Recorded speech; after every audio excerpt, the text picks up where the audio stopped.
अज़ीज़ान मिल्लत इस्लामिया अस्सलामु अलैकुम। लम्हे फ़िक्र में आपका अपना यूसुफ बाबा। एक तारीख़ी उन्वान बग़ौर समात कीजिए, मोहब्बत व इताअत और उसवे इब्राहीमी।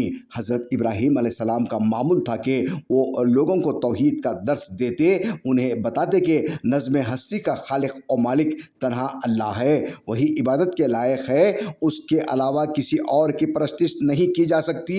लोगों, तुम जिसके आगे सर झुका रहे हो वो सब बातिल माबूद हैं, वो तुम्हारी दुआओं को सुनने की सलाहियत भी नहीं रखते।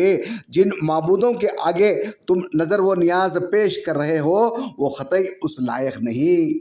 कुफ्र व शिर्क के माहौल में ऐसी बातें आसान नहीं थी। लोगों ने सुना और मुखालिफत करनी शुरू कर दी। हज़रत इब्राहीम अलैहिस्सलाम के अतराफ ज़मीन का दायरा तंग किया जाने लगा। वो जहाँ जाते गज़ब आलूद निगाहें उनका पीछा करती। हैरत की बात ये थी कि सच्चाई का पता देने वाले को झुटलाना लोगों ने अपना मामूल बना लिया। नमरूद से हज़रत इब्राहीम अलैहिस्सलाम का मनाजरा भी हुआ, जिसे कुरान मजीद ने सूरह बकरा में बयान किया है। नमरूद ने बातिल माबूदों की तरफ इशारा करते हुए कहा कि उन्होंने मुझे मुल्क, सल्तनत और रबूबियत बख्शी है। जवाब में इब्राहीम अलैहिस्सलाम ने फरमाया, मेरा माबूद वो है जो ज़िंदा करता है और मारता है। नमरूद ने कहा, मैं भी जिसे चाहूँ ज़िंदा रहने दूंगा और जिसे चाहूँ मार दूँ। फिर उसने कैद खाने से एक ऐसे कैदी को तलब किया जिसे सज़ाए मौत के बाद माफ़ी के ज़रिए तुझे ज़िंदगी लौटाई जाती है। फिर उसने एक बेगुनाह को तलब किया और उसे कत्ल कर डाला। अपनी दानिश में इस अमल को वो मौत और ज़िंदगी से ताबीर कर रहा था। इब्राहीम अलैहिस्सलाम चाहते तो उसकी दलील को चंद लम्हों में बेअसर कर दे देते, लेकिन उन्होंने इनकार किए बगैर एक और दलील दी। फरमाया, मेरा रब वो है जो सूरज को मशरिक़ से निकालता है। अगर तू खुदाई का दावेदार है तो फिर सूरज को मगरिब से निकाल। नमरूद को यहाँ हक्का बिक्का होना पड़ा, फिर भी वो सच्चाई को कबूल नहीं किया। उल्टा इब्राहीम अलैहिस्सलाम को नीस व नाबूद करने का ख्वाब देखने लगा। लोगों से मशवरा किया।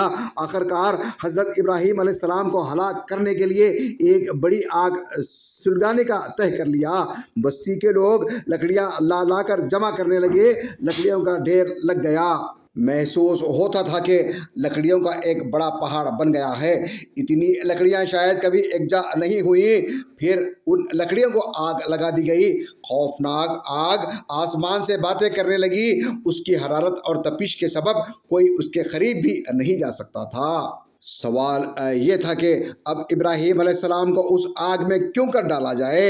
आग की हरारत जब करीब आने नहीं देती है तो किसी वजूद को उसकी नज़र करना आसान नहीं था। अक्लें जवाब दी गई। ऐसे में शैतान उनकी महफिल में दर आया और मशवरा दिया कि आग के करीब जहाँ तक जाना मुमकिन है वहाँ एक गोबन तैयार किया जाए, एक बड़ा झूला बनाया जाए, इब्राहीम अलैहिस्सलाम को उसमें बिठाया जाए, फिर उस झूले को हरकत देकर उसकी रस्सियाँ काट दी जाएं, जिससे इब्राहीम अलैहिस्सलाम खुद ब खुद आग में जा गिरेंगे और मकसद भी हासिल हो जाएगा और कोई परेशानी भी नहीं होगी। उधर इब्राहीम अलैहिस्सलाम के लिए मौत की तैयारियां उरूज पर थी। इधर वो उन सबसे बेपरवाह इलाही वाहिद के तस्करे में सरगर्दा थे। बस्ती वाले चाहते थे कि इब्राहीम अलैहिस्सलाम खाकस्तर हो जाएं और सबको उनसे नजात मिल जाए। उनका गुमान था कि बस कुछ लम्हों की बात है, इब्राहीम एक खाकस्तर वजूद में तब्दील हो जाएंगे। लेकिन क़ल्ब इब्राहीम मुतमईन था। दरअसल वो लोग मौत व हयात का फ़लसफ़ा नहीं जानते थे। नमरूद ने एक की जान बख्शी और एक के क़त्ल के ज़रिए यही सबूत दिया था। इब्राहीम अलैहिस्सलाम इस फ़लसफ़े से बखूबी वाकिफ़ थे। वो जानते थे कि मौत व हयात देना किसी इंसान का काम नहीं, जब तक अल्लाह का हुक्म ना आ जाए कोई किसी को मौत के घाट नहीं उतार सकता। इसी तरह हुक्म इलाही के बग़ैर कोई किसी को पैदा नहीं कर सकता। लाख कोशिश कर ली जाए, मर्ज़ी मौला के बग़ैर सब बेसूद हैं। इब्राहीम अलैहिस्सलाम को एक इत्मीनान ये भी था कि इस राह में अल्लाह ने मेरे लिए मौत लिख रखी है, तो ये सौदा भी महंगा नहीं, उसकी राह में जान देना भी नसीबों की बात है। फिर उन्होंने خواب دیکھا کہ وہ اپنے عزیز از جان فرزند کو ذبح کر رہے ہیں۔ اس کے بعد جو ہوا اس عمل نے ہر ایک کو حیرت میں مبتلا کر دیا۔